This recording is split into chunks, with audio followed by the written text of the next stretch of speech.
Boys and girls, ladies and gentlemen, Wardfire here, and we're gonna play more Oknytt. And I'm excited. So, is it darker now? Probably not. It's just that my room is lighter, I think. So I think it's darker.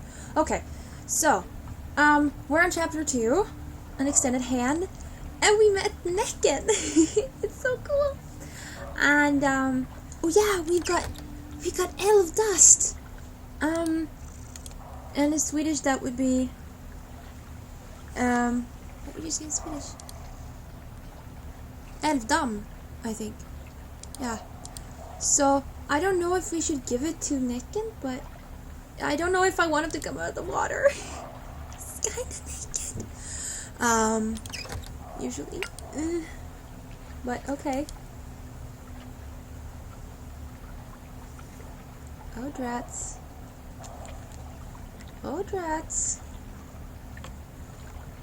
The small creature poured the glowing älva dust into the lake. This feeling, I can feel them, their power coursing through me. Maybe you aren't as useless as I thought. Here's a bottle for your troubles. I'm sure you can use it for whatever it is you do, Näcken said with a sarcastic look. You may still be able to prove yourself slightly competent. Get me one of their melodies. I want to see for myself just what makes their songs so captivating. Your reward will be greater next time. I kind of like this version of Nick. Just don't come out of the water. Oh, I think we got the bottle, right? Okay. Oh, we have a blank paper? No. Oh, that was in the bottle. Now we have writing material.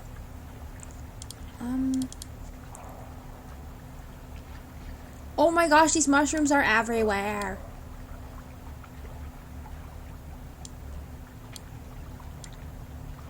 Red toadstools had Okay, we can't talk to them.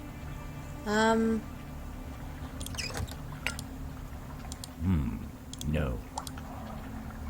The small creature quietly listened as the wingless älva began to sing a sad, enchanting melody while looking towards the dark sky. Okay, we have to get the nettles out of here.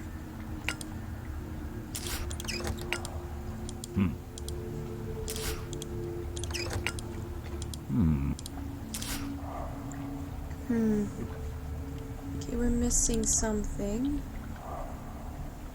Oh yeah, what do we do with this?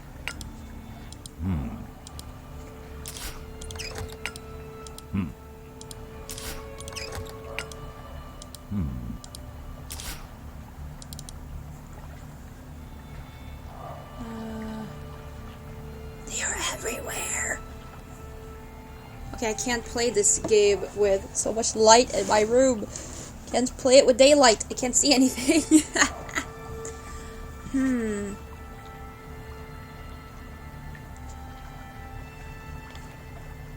Okay, oh, I can't use more fire. I can't use more earth.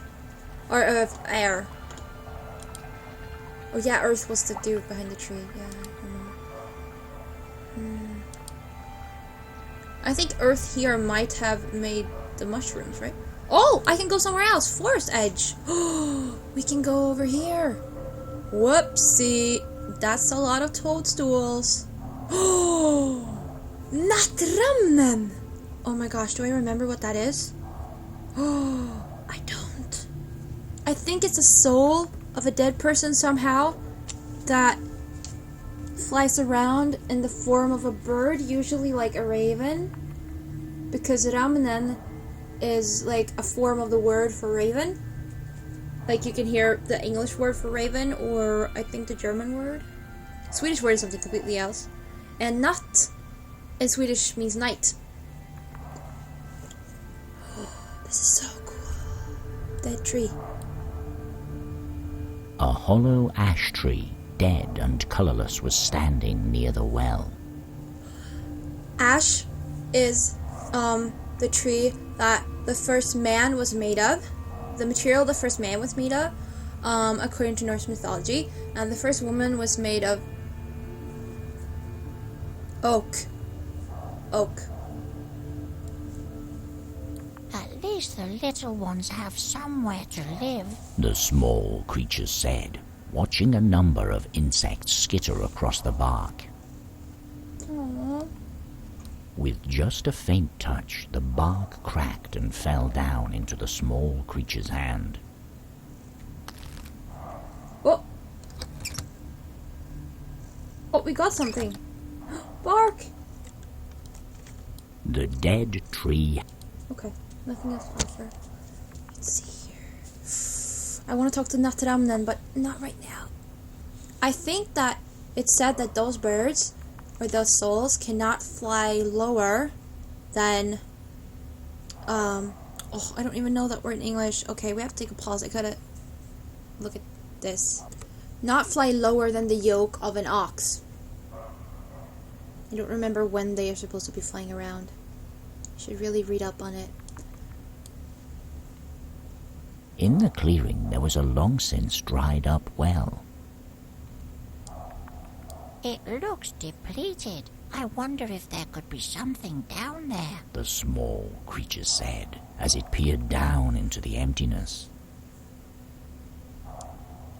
As the small creature touched one of the stones, a few pebbles rocked loose and fell into the well. Whoopsie. Oh, we're gonna talk to nattramn then.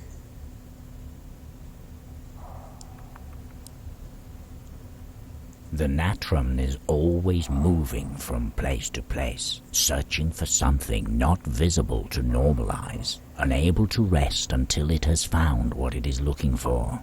Taking the shape of a raven, it can only be seen during these darkest of nights, spreading its black wings across the sky. Yes. Of course, there are lots of versions of all these stories, but yeah, it might have been, that they were looking for something.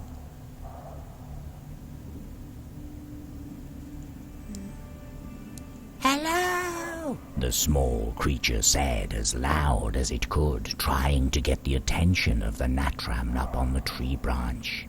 Missing its right eye, the nattramn had to turn its head to see the creature. Who are you? The small creature asked politely, even though the nattramn hadn't responded to its greeting. The nattramn twitched its head back and forth to be able to study the creature thoroughly. Then it started to speak. Yes, I can see your past. You are a very helpful creature. Kind, yes. Risen from the grave, familiar, yes. But the future, I cannot see. No. The future lies within the right eye. Yes, the right eye will tell you what is about to come. Once the right eye is back in the void, the future will reveal itself before your very eyes, yes. The nattramn called out, clacking with its beak.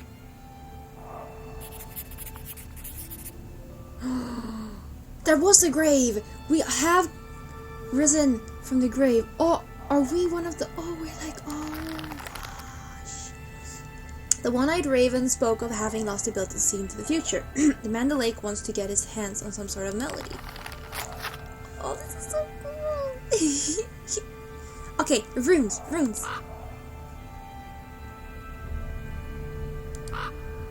Oh, the nattramn. Okay. Oh, look at that.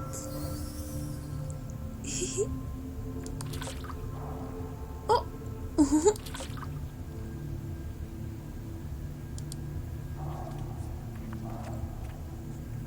Aww. It's a snail. It's a slug, actually. It's not a snail. That was a slug. Okay? There's a difference. Snails have houses. Slugs do not. In its escape, the snail had left a thin trail of mucus on the stones. I wonder why it was in such a hurry. The small creature thought as it tried to see where the snail had run off to. Yes, if you, I don't know if you heard that, but if you heard some kind of scratching noise or something, then Sasha is sitting here and she was scratching herself. I think she was fairly close to the mic, so if you heard something weird like that, that was my cat scratching herself on the head. The adhesive mucus was too sticky for the creature to carry in its hands. Aww. Okay, do we have something? Bark? No. Bottle? No. Shell? No.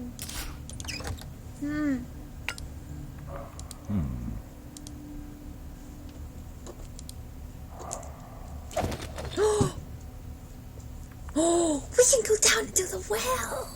Look at that. I just want to try everything here. Oh, the old well. Do you think anything lives down there?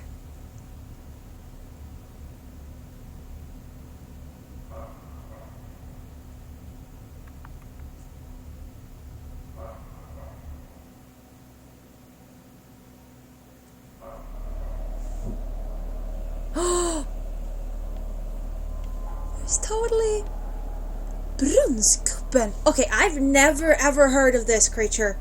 Never in my life heard of this creature. This is so cool. And these mushrooms are everywhere. A shovel had been struck into the ground at the bottom of the well. Looks like someone has been using it for eating, The creature said, as it flicked off some of the leftovers from the tip. After much effort, the small creature managed to pull the shovel out of the ground.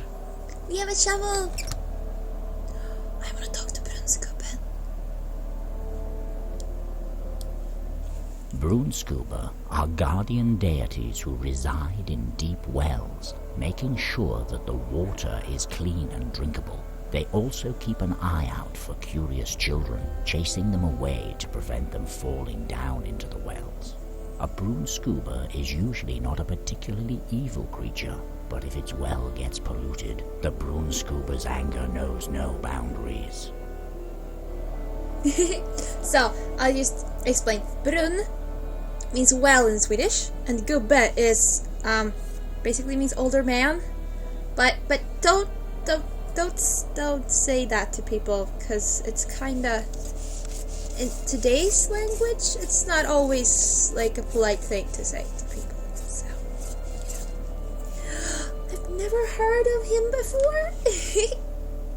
The stench emanating from the brunnsgubbe was indication enough for the creature not to move any closer. I wonder if I should Google brunnsgubbe, see what I find. Maybe? I think so. Okay, so I googled a little, and basically I got the information that he provided, with the additional information that it's not... maybe brunnsgubbe was basically used to scare children from not falling into wells, more than grown-ups believing in it. But here he is! He's real! And I also read that nattramn is sometimes, in some versions, it's the soul of dead people, but it's the soul of suiciders, or people who have done suicide, or unnamed children who have not got a name and have been left in the forest to die because they are born, for example, outside of marriage and stuff like that. Let's talk to brunnsgubbe. As the small creature reached the bottom of the well, it was welcomed by two glaring eyes staring at it suspiciously. Hello? The small creature said, meeting the eyes' glaring gaze. The pair of eyes kept staring at the creature as if they were waiting for something. The creature could feel the eyes burrowing into it like daggers, and began to look around the well to avoid the eyes' penetrating gaze. You have a very nice home down here in the well. The small creature said in an attempt to get the one on the wall to talk. Without having blinked once, the eyes were still maintaining their intense stare. After a moment of silence, the brunnsgubbe started to speak. Well, aren't you going to say anything? You barge into my home, uninvited I might add, and you don't even have the manners to introduce yourself. Who do you think you are? I did introduce myself. The small creature mumbled, hurt by the brunnsgubbe's harsh accusation. Not a day goes by without someone new falling down into my well.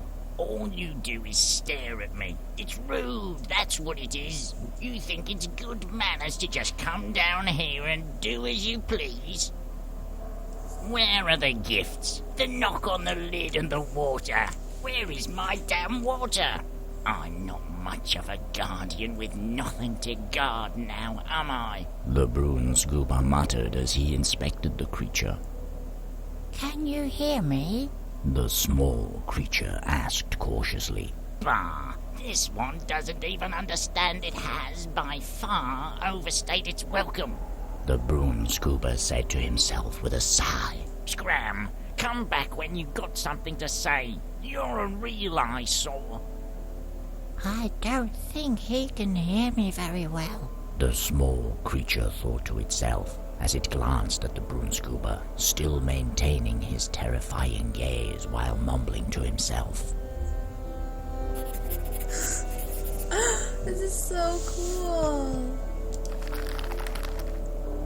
The old man living in the well is having trouble hearing.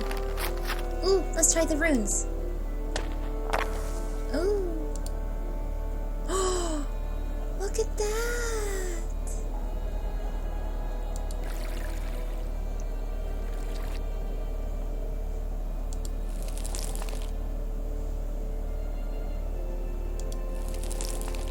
Oh.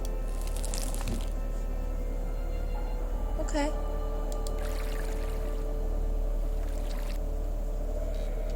I don't think I can give him much. Okay, let's go up, I guess.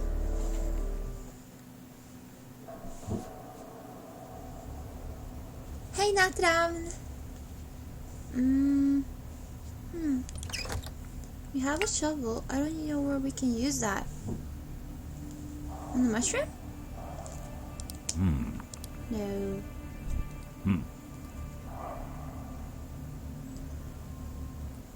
No.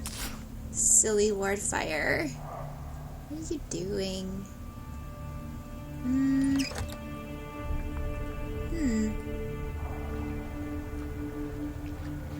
Oh, maybe we can use it on the nettles. Yay! Look at that. With the help of the shovel, the small creature managed to remove a large enough section of the nettles for it to pass through. We are awesome. Brambles.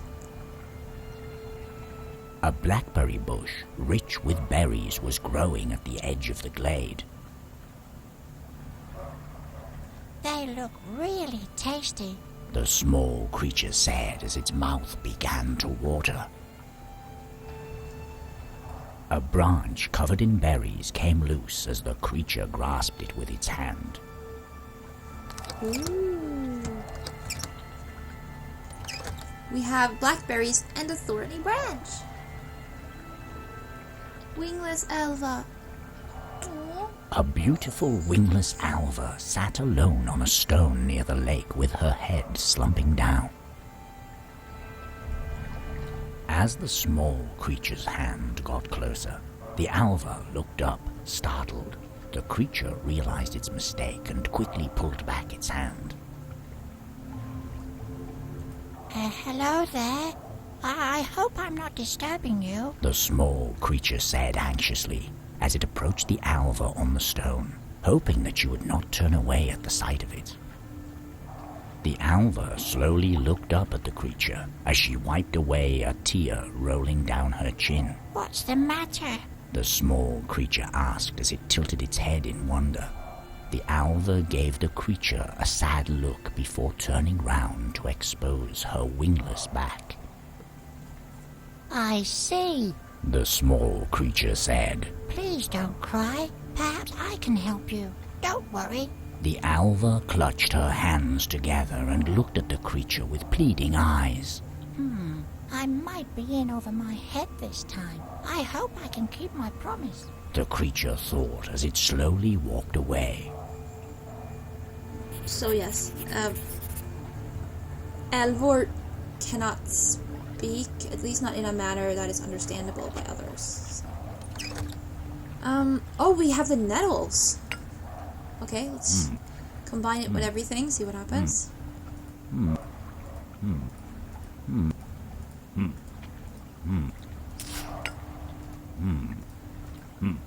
I did it in the wrong order, I know. A thorny branch. Oh! Branch and bark! Woohoo!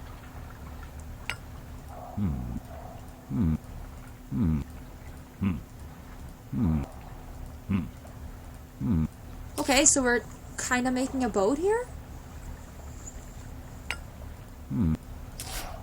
Okie dokie.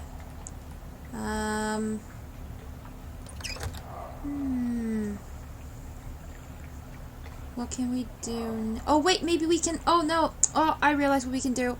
We can give the hollow shell to brunnsgubbe, so he'll hear. I've never met someone as beautiful as her, but still she appears so sad. The creature looked down at its tiny hands. If there is some way for me to make her smile, I want to find it. Aww. What? Hey, you're new. They seem to be spreading fast through the forest. The small creature thought to itself, feeling slightly concerned. They sure do. I think we can give him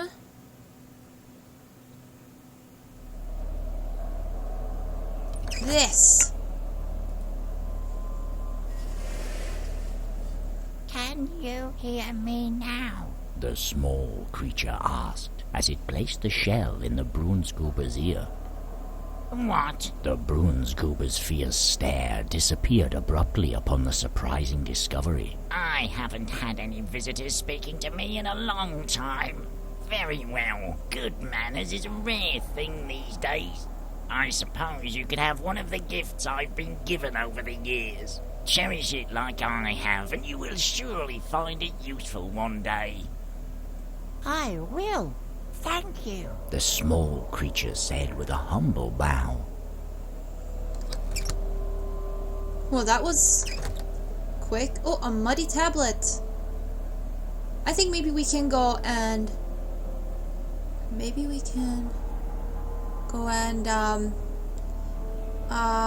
wash it in the lake, right? Let's try it.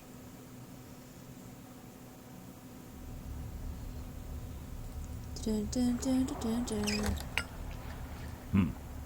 No? No?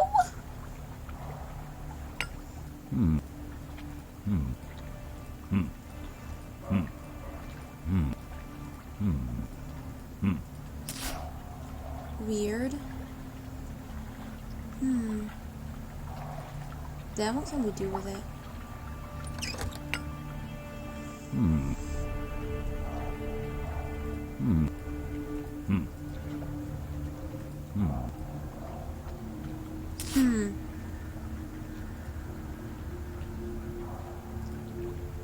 Wait, did we try all of these here? The small creature quietly... Oh, yeah.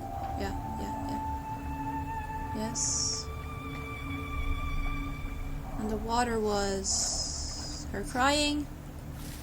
And this was this bush here. Yes, it was. What can we do then?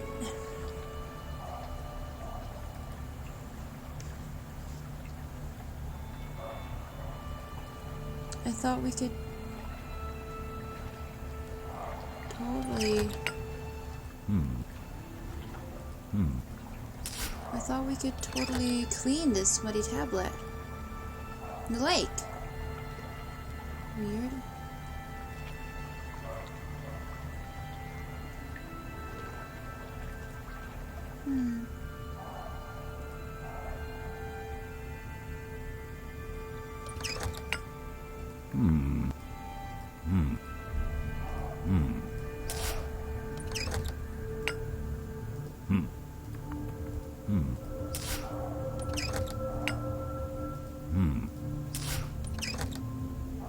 No one was hungry, right?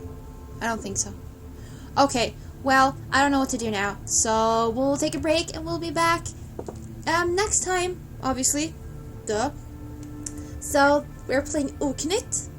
And thank you all so much for watching. I hope you're enjoying the game and all the Swedish folklore here. And I'll see you later.